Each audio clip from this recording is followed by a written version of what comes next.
Hello everyone, welcome to Dr. Prim's Thought Space. I am Primrose Jikombarero Joylin Bima and I create content about research, career development and wellness. Today's video is an idea that had been going through my mind for the longest time and I was avoiding it, but I was also struggling to come up with other video ideas. So I'm really glad that today is the day that I've actually, come to terms with the idea and decided to share it with you. The title of this video is supposed to be Do Not Give Up on Yourself. But I've also been thinking about maybe this is the right time to actually speak about how I became a lecturer again in 2026. And also I've been thinking maybe the title of the video should basically be Why I'm Back in Academia. Now, based on the points that I've jotted down, I do think that Do Not Give Up on Yourself still holds the true title of this video. This one is dedicated to some of you that may be looking for job opportunities. You feel that you are disgruntled and that it is no longer useful to continue applying for opportunities, and maybe you found something else that you would rather be doing with your time, with your money, amongst other resources. And also, of course, you want to tend to yourself. The stress of rejections or no responses can weigh us down so heavily and lead to depression. So around this time last year, July 2025, I decided that I would stop applying for job opportunities. And that reason was mainly informed by the reality that the opportunities I had applied for between January and June of that year did not lead to any positive outcomes. That means I was not shortlisted for any single interview. And of course, I'd either received rejections or there were responses I was waiting for and had decided that, those were no responses. So coming to this season today, as some of you may know, I started a new job in February of this year, 2026. And you might be wondering, so if I stopped applying for opportunities in July, how come I started a new job this year in February? So here's the story, and I'm going to try and make it short. I received a message from my father, and it was a link to a job advertisement. And the job description on this advert spoke to me. It spoke to my experience over the years, and whoever they wanted for this role was someone with exactly what I had in terms of qualifications, whether it was the degrees, whether it was the work experience, whether it was the publication experience, and so forth. And so I gave it some thought. And I decided, you know what? The deadline is the 8th of August, and I'm just going to apply. I was already experienced with applying for jobs. So I was just like, you know what? Let me give it one more shot, but this is the only job I'm applying for. And until, I have a better state of mind mentally. And so I applied. So many months passed, and when we got to December, I was even, grappling with the fact that I had received also no response to this particular application. Fast forward to the beginning of January, I got an email inviting me to an interview. I then obviously went back into the trenches of interview preparations rigorously because, academic job interviews can be very strenuous, and you are at least speaking to a panel of 5 to 10 people, all who've got different questions and areas of inquiry, and you have to impress all of them. So much that after the interview, they, sit down, deliberate on how well you did and whether you are fit for the role, and then, you get a response thereafter.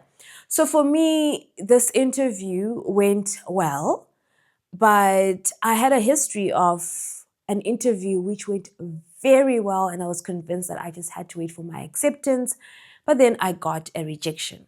That particular interview was held in around, I think, October of 2024. And that was the very interview that led to me saying, I am leaving academia. And when I declared that I was leaving in academia at the end of 2024, I decided I was going into business, I was going into consultancy, which I ended up doing in 2025. So for me, there was no point of turning back and saying I'm applying for academic opportunities. If anything, whatever I wanted was outside academia. And I told myself, I was like, God, you know what? If I'm meant to be in academia, truly, truly, truly, I'll try and come back in my 40s. I still have time, I believe.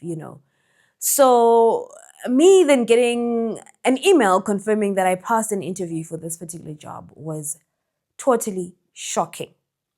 And the first thing I thought about was, oh my God. So you mean I could have applied for other academic opportunities?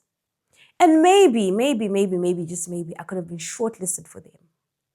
But then I will never know. And the reason why I'll never know is that I gave up on applying for academic job opportunities. And it was only just this one that I felt compelled to, because I respect the reality of having family and friends who are looking out for you, who send you links to opportunities. And I was like, let me honor my father's hard work of, always being on the lookout for me and sending me links. So I had to decide to go back into academia expeditiously. I was in shock when I got the news and I was supposed to resume almost immediately. I did not even have time to think about what it meant to decide to now quit the job that I was, working on.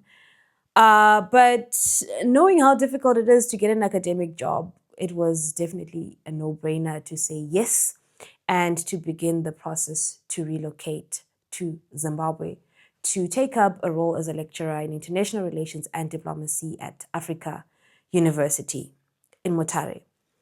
Now, one verse I believe which really pushed me to make this announcement, or rather to share with you today, is Philippians chapter 4, verse 6. It reads, "Do not be anxious about anything, but in every situation, by prayer and petition, with thanksgiving, present your requests to God." Verse 7 goes on to say, "And the peace of God, which transcends understanding, will guard your hearts and your minds in Christ Jesus." Now, for me, the most important part of do not be anxious about anything. Adulting is heavy and hectic. And when you're unemployed or underemployed, or when you're not working in the sector or in the position you thought you should be working in, you do have some level of anxiety if you've not accepted fully the reality at hand. And so I had my moments of worry, but I decided to turn that worry into numbness. And I do think that being numb to your challenges or disappointments is still a form of anxiety, except that you're deciding that you're not going to be panicking about this every day and whatnot. So it reminds us that in every situation, I'm highlighting this because I was no longer in a situation where I was completely out of employment. I had an opportunity, I was working and I was earning, even though I was no longer in academia, right? And in this situation and season of being out of the sector that I had wanted to be in, I was supposed to remain prayerful and I was supposed to continue to petition to God. Prayerful I was. I am a very grateful child of God, thanking Him for having a source of income, thanking Him for working still in politics and international relations, and of course, doing what I love the most, research, writing, and advisory. So, in as much as I continued praying and being thankful for the position I held at the time, I really did stop petitioning God. Me saying that if I want to come back to academia, it will have to be in my 40s was also a form of giving up. And of course, in line with that idea of, freezing my anxiety, being numb in terms of my thoughts, making sure I don't remind myself of my academic goal and my academic dreams. So I really think that if I had remained prayerful in terms of petitioning God whilst continuing to apply for academic jobs, maybe and just maybe I could have gotten a different academic job to the one that I have. But we'll never know. And presenting our requests to God with thankful hearts is extremely important. I do remember when I submitted this particular application and when I was submitting other applications before July 2025, I was also grateful, thankful for where I was in life, thankful for the opportunities I'd had in the past, thankful for the qualifications I had obtained over the decade plus that I had spent in university, and really just having that faith in God. And as verse 7 says, to say the peace of God, which transcends understanding, will guard our hearts. I was a living testimony of that. There's a particular peace that came with accepting the situation I was in as much as I didn't continue to petition God about a particular dream or goal. And I think that reflecting back in time, I should have done better. And of course, I can't go back to where I was before. But where I'm at now is a season where I ensure that whatever it is that I've been praying about, that I've been working towards, that I do not give up on myself, but rather that I channel more energy in being prayerful about it and petitioning God and actually believing that He can make it happen. And yes, it's okay to say, I put this in God's hands, God's timing is best and whatnot. But I think that we shouldn't try and numb our pains, or rather to freeze our goals and whatever aspirations we have simply because we're trying to avoid disappointment. Yes, hope and faith for some may not be strategies, but I do believe to a great extent that, hope should be part of whatever strategy that you take as a human being.